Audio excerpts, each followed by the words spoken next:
Alright, so the trailer for Star Wars The Last Jedi dropped, so let me put on my Star Wars bedsheet as a cape and start chilling for Disney like a fucking bitch. Actually, this is world-class bullshitters, and let's talk about the trailer in depth, shall we? So our first shot is of Kylo Ren on a First Order ship, and whoop-de-doo, it's all menacing. It basically mirrors The Empire Strikes Back. So watch the scene where Vader's on the bridge of the Executor. Same window set up, essentially the same angle that is being shot at. So here's one point for it essentially being a remake of The Empire Strikes Back. Alright, and for my second point, we're treated to walkers. Guerrilla walkers, whatever the people are calling them nowadays, but it's essentially AT-AT walkers. So 2 points for Empire Strikes Back because it's the second movie in a trilogy with walkers. So the trailer keeps talking about this raw power, the raw power, it's Snoke. So you know we're going to get Snoke talking to Kylo Ren. It's going to be the exposition of why Kylo Ren's evil. I think we're owed this at this point. After the last one, we don't know why he's the way he is. He's actually not even that evil. He's kind of whiny and bitchy. That's where my problem stems with him. Like when Vader first appeared, there was a presence about him. We no longer have characters with presence. We have badly written characters that we have to learn everything about, and there's no cool factor to them. There's no aura. It's just everything's laid out. Nothing's left to the imagination, and that's a big problem. And then we're treated to our best friend Rey in a very un-Star Wars-like camera angle, but hey, what do I know? I found it funny, too, that the music really mirrors the opening of the Imperial March. The way the strings come in sound just like the opening to the Imperial March, so is that the third Empire Strikes Back point? Decide for yourself. So now Rey all of a sudden has always known that she's had a power inside of her, though in the last movie, she just kind of existed, and then all these powers manifested. So has Disney actually taken the complaints to heart that people like me have, where it's like, hey, you sold me a movie, and you sold me this character, but nothing really happened with them, and it doesn't make a lot of sense. You know, I know they're stringing us along to try to make the most money out of us, but still, it feels a little forced at this point. So when we watch more of Rey's training, it's very reminiscent of Luke and Yoda training on Dagobah, except this is Ahch-To, and there's, I don't know, Luke has to suffer through the swamps and almost getting eaten. Well, R2-D2 almost got eaten. But Luke has to suffer. This chick's on like an island vacation for lightsaber dueling. So, again, Star Wars, Disney, hey, let's make everything easy for our characters. There's no adversity. You train. It's like Rocky IV. Ivan Drago trained in that gym, but Rocky trained on the mountain and carried a fucking tree up the side. Luke is Rocky. Rey is Ivan Drago. So, I hope the analogy makes sense. If you're a little young, watch the fucking movie. And then Luke Skywalker has to be so impressed with this character. She's using the Force to meditate and she cracks the ground. So everyone has to be in service to this new character. Now Luke goes on to say how he's only seen this raw strength once before from Kylo Ren. And I'm assuming Luke thought he could train him. He couldn't. And then Kylo Ren turned evil and killed everyone. So now Luke has to basically, again, build up Rey. So are people going to say, oh, she's his twin, she comes from the same lineage? We'll find out. Who gives a shit, though? So we have to go back to the same flashback from Episode 7, the burning of the, I guess that's the new Jedi Temple, with Luke and R2-D2. I mean, we did see it the first time in Episode 7, and now we're seeing it again. Which is weird, because thematically and artistically, we've never seen Star Wars do flashbacks to multiple events through, flashbacks to a single event through multiple films.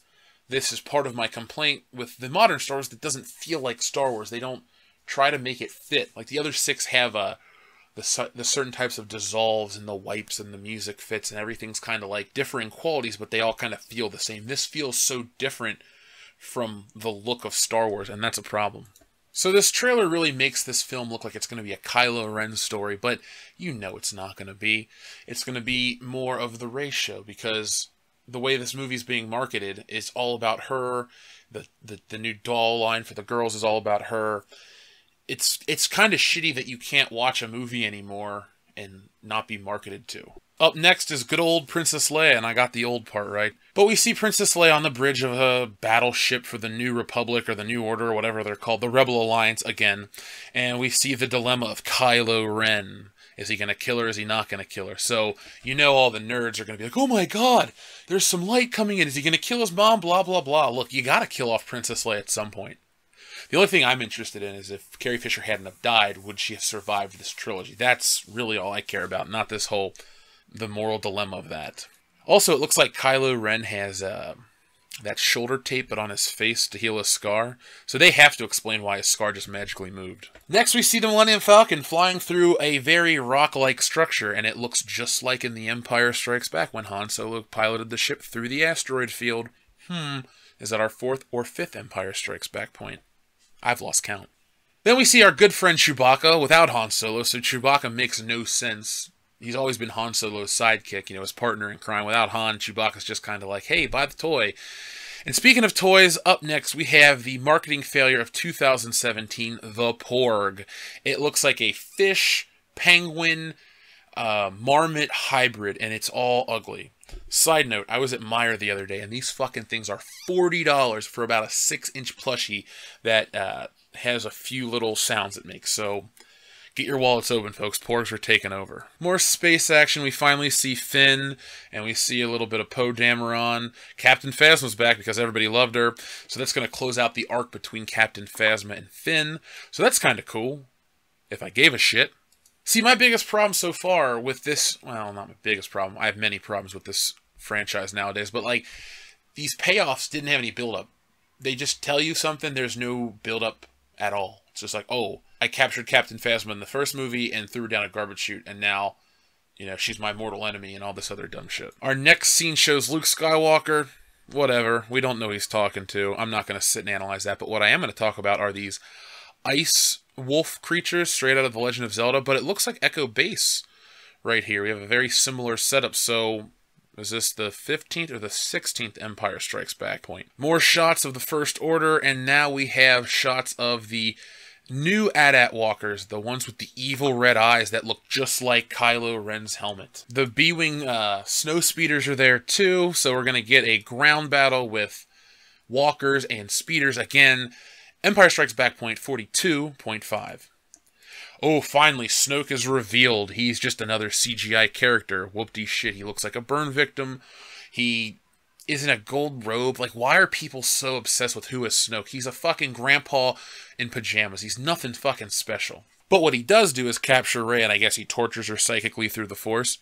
Ermagerd. So then the trailer closes out with Rey saying how she needs to be able to find her place in all of this, and it looks like her and Kylo Ren are going to come together as he reaches out his hand. And the Star Wars music hits, so people are crying in their Star Wars cloaks right now. So that's basically the trailer. Now, I know I sounded super down, but as a trailer, it's fine. It's not as poorly constructed as the previous Last Jedi trailer, and it's way better than all the Force Awakens trailers and the Rogue One trailer. So as a trailer, it's passable just fine, but as a Star Wars trailer, it makes me just as worried about the film, because we had, what?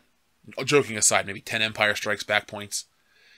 And that was laid on pretty thick. Now, I know I've seen Star Wars way too many times. We're talking maybe 200 times for Star Wars and Empire, and maybe 190 for Return of the Jedi, on top of the sprinkling of prequel viewings and the 2 times I watched Episode 7, both for this channel. I don't like that we're just trying to resell you Empire Strikes Back imagery. I know it's to evoke this excitement for stupid people, but what it does is it makes your films dependent on what came before it in not a good way. What bothers me so much is the fact that you can put the words Star Wars trademark on a movie and people are going to go see it, but instead of using this Star Wars trademark logo to create something cool and unique, you literally are bringing back thematic elements from 37 years ago. When this movie comes out in 2 months and 6 days, I'm going to be sitting in my theater probably with a notepad and trying to figure out the similarities between this and Empire Strikes Back. And then it makes me wonder, how much is Episode 9 going to be like Return of the Jedi? And by the way, I keep seeing all these news articles about Episode 9, and no one really talks about Episode 8 outside of this trailer. So that makes me kind of wonder, like, what the hype's going to be for this film. What's the turnout going to be? Now, personally, I'm going to see it for this channel. So I'm putting it out there right now. This movie will be reviewed for this channel because we have a strong Star Wars slant. But as just a fan of movies in general, I'm not super excited for it. But let's talk about something a little more positive. The new poster for this movie. Now, on a artistic front, I gotta give them credit. The posters for this both posters for this film have been pretty cool. I like the black, red, and white motif We've seen better Star Wars posters, but we've seen worse Star Wars posters too, especially with the Force Awakens. The Force Awakens poster was very, very plain and boring. It was like a bad DVD cover from like 2005. You know, it's just production images spliced together with a logo, some effects, and people bought it. It was probably done in an afternoon by an intern. There's some artistic license and some artistic flair to this one. Like I said, I like the black, white, and red color scheme. It's unique and it's different. No other Star Wars movie has had a poster like this. Based on the poster, Rey and Kylo Ren seem to share the same amount of screen time, but we saw The Force Awakens where she had a much bigger, Kylo Ren had a huge presence on the poster because he looked like Darth Vader, but in reality he's barely in the movie and he's really lame when he is. Luke looks cool, Princess Leia looks alright, you know, and that's about it. I think this movie is going to live and die by the Empire Strikes Back comparisons, because The Empire Strikes Back is the most widely regarded as the best Star Wars movie. I'm a fan of the first one myself, but Empire really takes the cake in terms of critical success. Not financial success, but critical success looking back, because when it first came out, it didn't get the greatest reviews, but it's one of those movies where you go back through time and everyone says it's so great. This, from everything I've seen, this looks like it's trying to copy that. It'll be interesting if it comes up with a big twist, if it has the same cultural impact, because there's a difference between the new Star Wars and the old Star Wars. It's all about money, and we don't have any emotional connection to the new characters. You know, there's not a 3-year gap between this and Episode 7. You know, back in the day, I'm sure they had time to really like Luke and talk about the film and go back and see it multiple times, and there was a myth and there was this aura around Star Wars. Now, Star Wars doesn't go away, and they keep throwing new things at you, and even someone like me who has seen all the movies a lot, it's still hard to keep up. There's a cartoon now for girls, there's the Clone Wars, there was the Clone Wars, there's the Rebels, there's the new books, the new comics, all this canon shit it's just a flood of Star Wars stuff, and it's hard to get invested. Back in the day, you were invested in Luke, Han, and Leia, and their fight against the Empire, and that's all there was. Now there's like 45 lightsaber people, there's Jedi, there's more Sith, there's all kinds of just crazy shit, and it's just convoluted. So, there's no twist, as a fan, that's going to surprise me. Oh, Han Solo's not dead. Who gives a shit? The movie sucks. Princess Leia dies. Who gives a shit? She died in real life, you gotta write her out some way. Kylo Ren and Rey are brother and sister. Who gives a shit? It's not as impactful as Vader's Luke's father.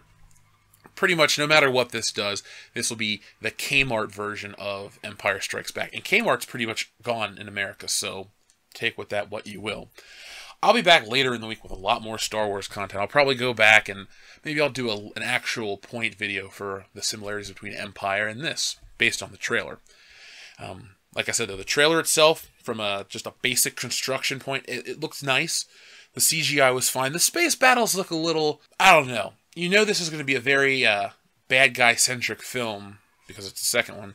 And that's cool, but like, Kylo Ren's ship looks too much like Darth Vader's TIE Interceptor, or sorry, TIE Advanced.